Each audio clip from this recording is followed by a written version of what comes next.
Gutom ako ah. Makapagsaing na nga lang.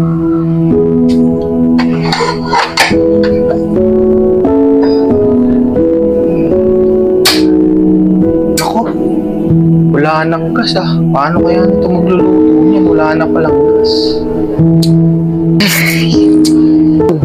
Wala na palang gas. Bus na pala. Buti na lang kapag-discard ako kahapon. May bili ka muna. Yaan mo na nga. Saan naman pupunta? Sa baba lang to. Bibili. Ano naman gagawin mo? Anong bibilin mo doon? Ay nako. Bahala ka dyan.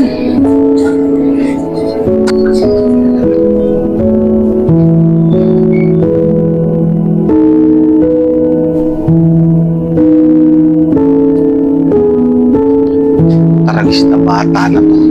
Gala ng gala. Di man lang talaga makatulong. Tulad yan, wala ng gas. Sana kung pagtrabaho na siya, mayroon na sanang pambili ng gas. Kakainis, pumunta-punta pa kasi yan dito.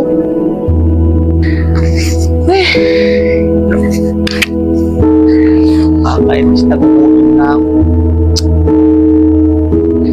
Bata na kasi yun. Di man lang magtrabaho. Ay, nakakainis.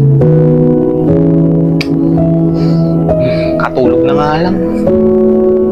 Ay.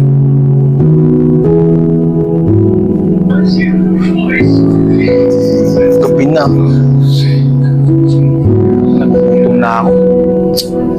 Gabi na. Ay. Uy. May gas na. Ayos, makapagluto na ako. Ayos. Sino kayong bumili nito? Hindi mo siya, wala naman trabaho yun. Bagus ah. Siguro may tabing pera. Okay na yun. At least, bumili siya, hindi may pakinabang. Baka kailangan ko nang bumili ng gas. Para makahalo ko na rin ng pagkain. Mukhang gutom na si Tito.